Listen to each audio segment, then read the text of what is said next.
अस्सलाम वालेकुम वरहमतुल्लाहि वबरकातुहू। उम्मीद करती हूँ कि आप सब लोग खैरियत से होंगे। तो आज का जो व्लॉग है वो बहुत ज़्यादा इंटरेस्टिंग होने वाला है। आज के व्लॉग में हम लोग एक नई चीज़ करने जा रहे हैं। आज के व्लॉग में हम लोग बेसिकली लेक्चर्स अपलोड करने जा रहे हैं क्लास 10th के बायोलॉजी के। आज हम लोग पहला चैप्टर स्टार्ट करेंगे और व्लॉग स्टार्ट करने से पहले मेरी आप सबसे गुजारिश है कि जिसने अभी तक मेरे चैनल को सब्सक्राइब नहीं किया वो मेरे चैनल को सब्सक्राइब कर दे, लाइक कर दे, अपने दोस्तों में शेयर कर दे, खुसूसन वो जो 10th क्लास में है, ताकि वो भी इससे मुस्तफ़िद हो सकें। तो बगैर वक्त ज़ाया किए हुए आज हम अपने व्लॉग का आगाज़ करते हैं। अब हमारे पास जो चैप्टर आता है, सबसे पहले जो हमारे पास पोर्शन आता है, सेक्शन आता है, वो लाइफ प्रोसेसेस का आता है। इससे पहले हम लोगों ने 9th क्लास तक ट्रांसपोर्ट तक पढ़ा था, जिसमें हम लोगों ने प्लांट की ट्रांसपोर्ट पढ़ी थी, ह्यूमंस की ट्रांसपोर्ट पढ़ी थी कि ह्यूमन में ट्रांसपोर्टेशन कैसी होती है और प्लांट्स में कैसी होती है। अब हम लोग बात करेंगे गैशियस एक्सचेंज की कि प्लांट्स में और एनिमल्स में और ह्यूमन बींग्स में कैसे गैशियस एक्सचेंज होता है। ह्यूमंस में और जो एनिमल्स होते हैं उनमें तकरीबन गैशियस एक्सचेंज सेम होते हैं, इतना ज़्यादा उनमें डिफरेंस नहीं होता, लेकिन जो प्लांट्स होते हैं उनमें चेंज होता है। तो आज हम लोग बेसिकली प्लांट्स के ऊपर पढ़ेंगे कि प्लांट्स में गैशियस एक्सचेंज कैसे होता है। जी तो हम लोग स्टार्ट करते हैं। हमारे पास आता है गैशियस एक्सचेंज। अब इस चैप्टर में हम लोग कौन से मेजर कॉन्सेप्ट्स पढ़ेंगे, सबसे पहले ये देखेंगे। इसमें हम लोग पढ़ेंगे gaseous exchange in plants, gaseous exchange in humans और रिस्पायरेटरी डिसऑर्डर्स। सबसे पहले हम लोग पढ़ेंगे गैशियस एक्सचेंज इन प्लांट्स, उसके बाद हम लोग एक्सचेंज पढ़ेंगे ह्यूमंस के अंदर, उसके बाद हम लोग जितने भी हमारे रिस्पायरेटरी डिसऑर्डर्स होते हैं उन पर बात करेंगे। तो हम लोग बगैर वक्त ज़ाया किए हम आगे स्टार्ट कर लेते हैं। कह रहे हैं कि in grade 9 we have studied how cell generates ATPs from food. कहते हैं कि हम लोग 9th क्लास तक पढ़ चुके हैं कि जो सेल है वो कैसे जनरेट होता है, ATP कैसे जनरेट करता है फ्रॉम फूड से, कि एक सेल है वो ATP कैसे जनरेट करता है फूड से। ये आप लोगों ने आई थिंक चैप्टर नंबर 7 में पढ़ा होगा। अगर नहीं पढ़ा तो मैं आप लोगों को फिर भी ATP का थोड़ा सा इंट्रोडक्शन दे देती हूँ कि ATP होता क्या है। ATP बेसिकली हमारे पास क्या है, इसकी जो अब्रिविएशन है वो क्या होती है, एडिनोसिन ट्राइफॉस्फेट। और ATP ये क्या होता है, ये प्राइमरी कैरियर होते हैं एनर्जी के सेल्स में, कि ये एनर्जी को कैरी करते हैं, प्राइमरी कैरियर होते हैं। उसके बाद ये ट्राई है ना, ट्राई से पहले भी ये मतलब कि डाई में आता है, डाई से पहले ये जो है वो इसमें जाता है, सिंपल फॉस्फेट में जाता है। सिंपल जो एडिनोसिन फॉस्फेट होता है उसमें हमारे पास फॉस्फेट एक होता है, जो डाई होता है उसमें 2 होते हैं, जो ट्राई होता है उसमें 3 होते हैं, उसके बाद 4, 5 इस तरह चलते हैं। तो ये क्या होते हैं, एडिनोसिन ट्राइफॉस्फेट या ATP हमारे पास क्या होता है, ये प्राइमरी कैरियर होता है एनर्जी का सेल के अंदर। अब एडिनोसिन ट्राइफॉस्फेट क्या करता है, ये एनर्जी कैरिंग मॉलिक्यूल होते हैं, मतलब कि ये क्या होते हैं, एनर्जी जो उनसे वो उठाते हैं मॉलिक्यूल्स में से, ठीक है, जो कि सेल के अंदर पाए जाते हैं ऑफ आर लिविंग थिंग्स। मतलब कि जितने भी लिविंग थिंग्स हैं जिसमें हम एनिमल्स आ जाते हैं या ह्यूमंस आ जाते हैं, उनके जो सेल्स में पाए जाते हैं एनर्जी के मॉलिक्यूल, उनको ये क्या करता है, कैरी करता है, ठीक है। उसके बाद क्या होता है, जो ATP होता है वो कैप्चर करता है केमिकल एनर्जी को, जो कि हमारे जो खुराक है उसके टूटने से पैदा होती है, from the breakdown of food and release it to fuel other cellular process. मतलब कि जो ATP है वो क्या करता है, उसके फिर वो केमिकल एनर्जी जो सी है उसके ऊपर कैप्चर करता है, जो कि वो केमिकल एनर्जी कहाँ से मिलती है, जब हमारे पास जो फूड है वो ब्रेक डाउन होता है, जो हम लोग खाते हैं, जो प्लांट्स खाते हैं, जो एनिमल जो खाते हैं, ह्यूमन बींग्स खाते हैं, वो जो क्या कहते हैं, वो जो फूड खाते हैं, वो फूड मॉलिक्यूल जब टूटते हैं तब हमारे पास क्या केमिकल एनर्जी जो प्रोड्यूस होती है, तो वो क्या ATP उसको क्या करता है, कैप्चर करता है और फिर उसको रिलीज़ करता है as a fuel other cellular process के लिए, कि दूसरे जो सेलुलर प्रोसेस है या दोबारा सेल्स बनाने के लिए या कोई और सेल्स बनाने के लिए वो उसको यूज़ करता है उस एनर्जी को।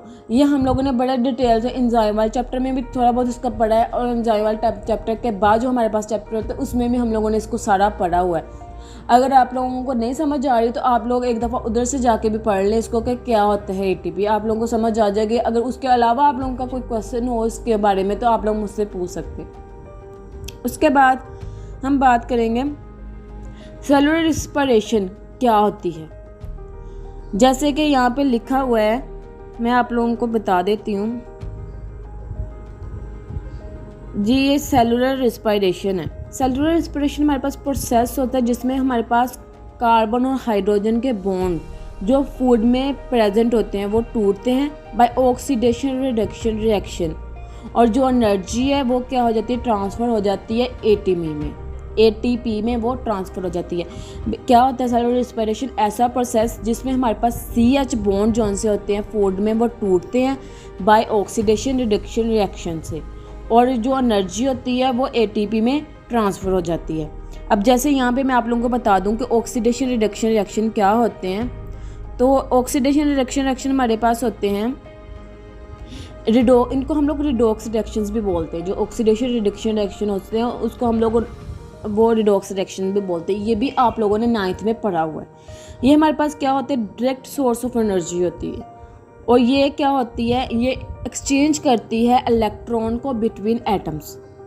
ऑक्सीडेशन रिडक्शन रिएक्शन क्या करते हैं, या रिडॉक्स रिएक्शंस क्या करते हैं, ये जो इलेक्ट्रॉन एटम्स के दरमियान जो एनर्जी होती है उसको क्या करते हैं, एक्सचेंज करते हैं। इलेक्ट्रॉन्स अंदर एक्सचेंज होते हैं। तो आगे क्या होती है, बात क्या करते हैं, इनएरोबिक रेस्पिरेशन।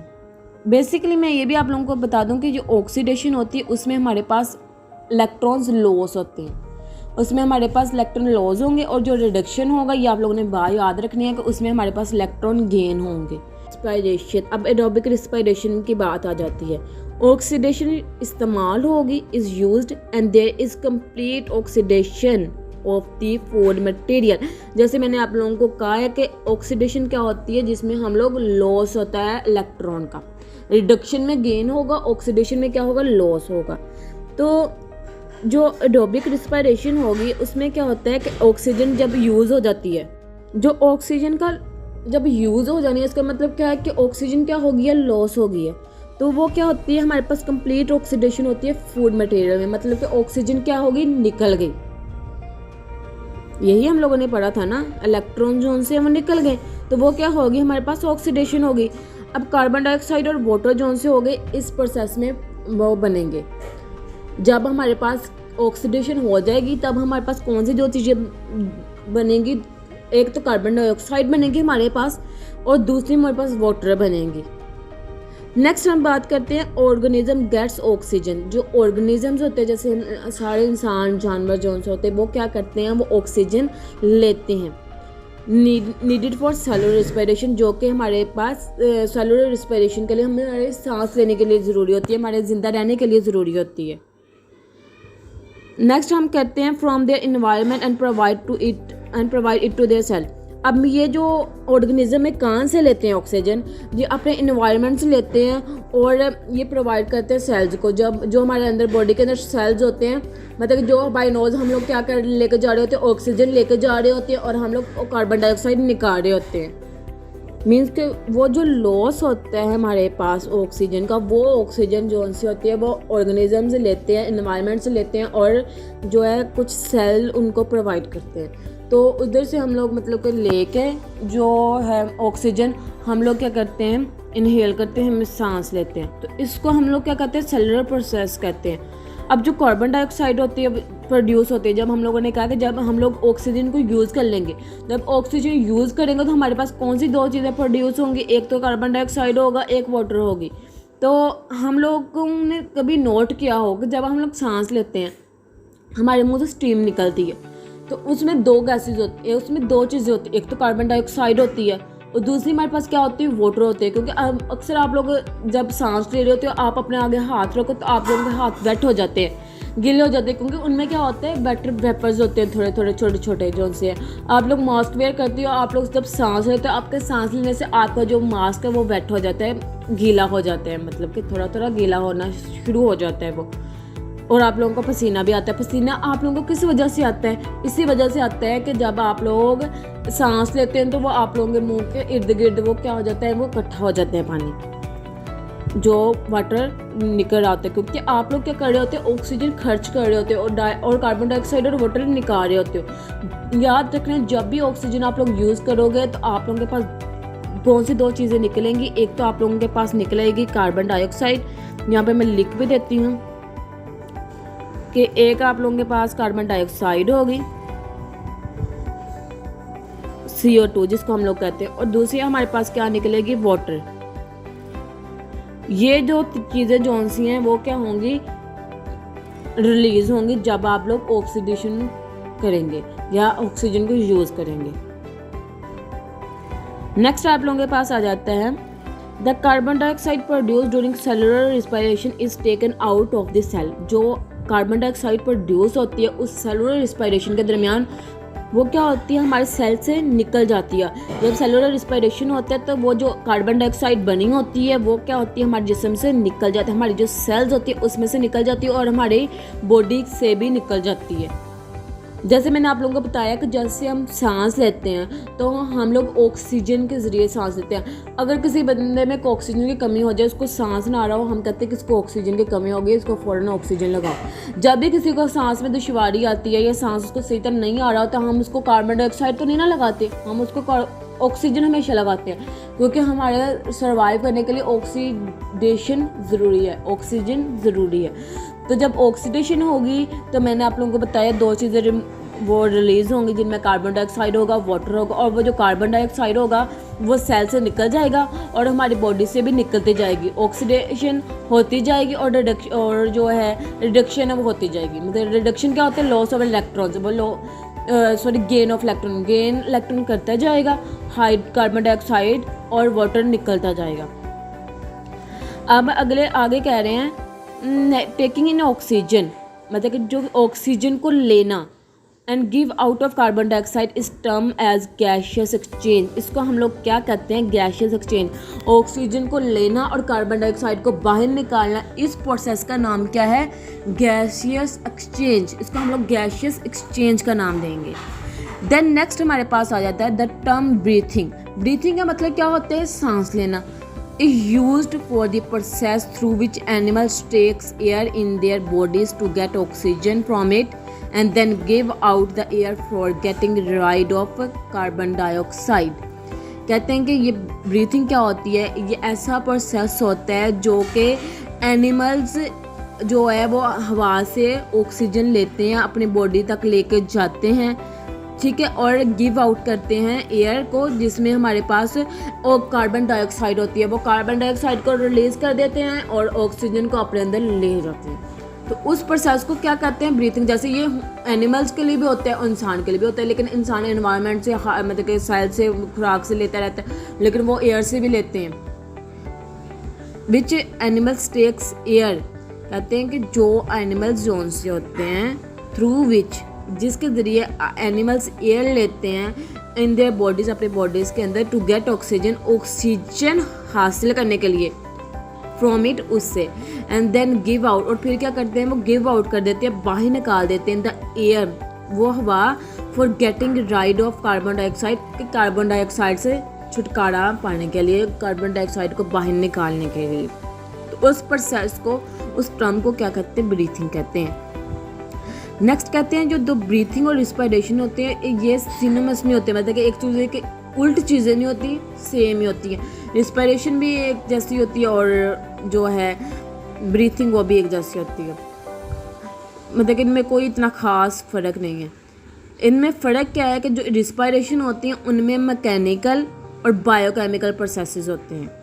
अब मैकेनिकल प्रोसेसेस कौन से होते हैं कि जो कि हमें पता चल रहा होता है, जो कि फिज़िकल अपीयर हो रहे होते हैं, फिज़िकल हमें पता चल रहा होता है। जैसे हम सांस ले रहे हैं, सांस हमारा आ रहा है, जा रहा है, हमें पता चल रहा होता है कि हमें सांस आ रहा है, हमें सांस जा रहा है, हमारे मुंह में, मतलब कि हम लोग सांस ले रहे हैं, मतलब कि सांस निकल। तो ये जो चीज़ें होती हैं ये हमें पता चल रही होती हैं। हम लोग देख तो नहीं सकते हम सांस ले रहे हैं, लेकिन हम लोग फील तो उस चीज़ को कर सकते हैं ना। तो ये क्या होता है? हमारे पास मैकेनिकल प्रोसेस होता है।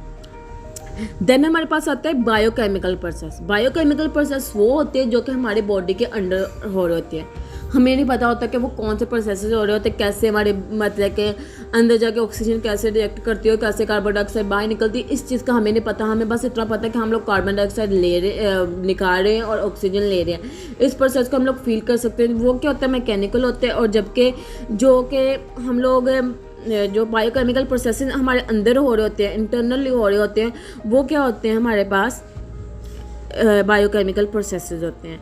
अब ये रिस्पायरेशन इसको कहते हैं। अब जो होती है ब्रीथिंग होती है, ब्रीथिंग में हमारे पास क्या होता है, हमारे पास सिर्फ मैकेनिकल या फिजिकल प्रोसेस होता है जिसमें गैसेज जो से एक्सचेंज होती हैं। जैसे मैंने आप लोगों को पहले बताया कि जो मतलब जिसमें हमारे पास हम गैस अंदर लेके जा रहे होते हैं, ऑक्सीजन अंदर लेकर जा रहे होते हैं और कार्बन डाइऑक्साइड बाहर निकाल रहे होते हैं, इस प्रोसेस में को हम लोग क्या कहते हैं, मैकेनिकल कहते हैं और इसको ब्रीथिंग कहते हैं।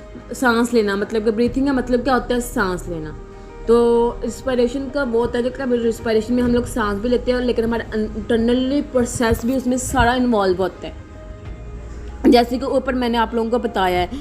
अब ब्रीथिंग में और यहाँ पे आप लोगों को रिस्पायरेशन में थोड़ा बहुत फ़र्क नज़र आ भी गया होगा कि क्या होता है, कि फिर एक दफ़ा मैं आप लोगों को बता देती हूँ कि जो ऑर्गेनिज्म है वो ऑक्सीजन लेते हैं इन्वायरमेंट से और प्रोवाइड करते हैं सेल्स को, और जो कार्बन डाइऑक्साइड बनती है उस सेलुलर रिस्पायरेशन के दरमियान, जो रिस्पायरेशन के दौरान वो हमारे पास कार्बन डाइऑक्साइड बनती है, वो क्या होती है, वो टेकन आउट हो जाती है, वो सेल्स बाहर निकाल देते हैं और हमारे जिस्म से भी वो बाहर चले जाती है।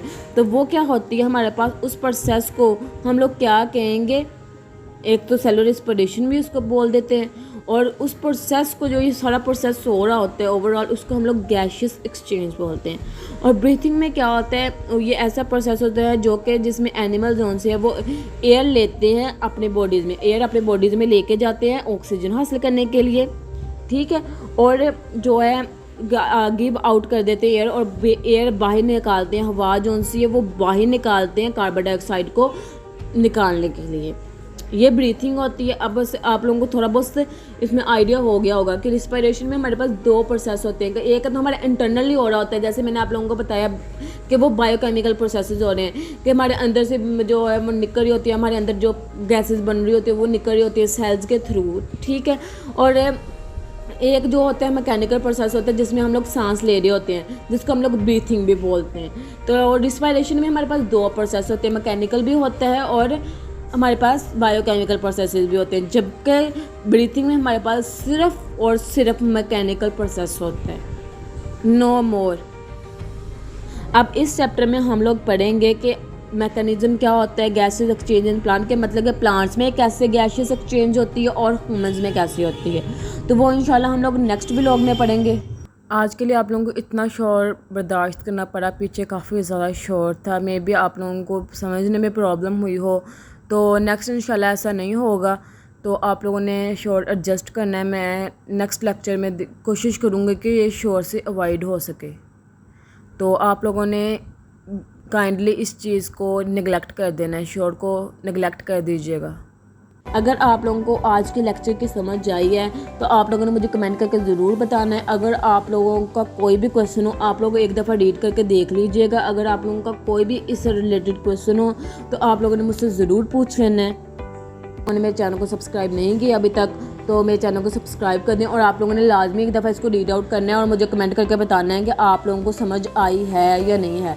कमेंट आप लोगों ने मस्ट करना है और अपने दोस्तों तक भी ये वीडियोस लाजमी पहुंचानी है ताकि वो भी इसको देखें, इसको सुने, इसको समझे, ताकि उनको भी थोड़ी समझ आ सके। तो यही थे आज का व्लॉग। यही व्लॉग हम लोग यहाँ पर एंड करते हैं।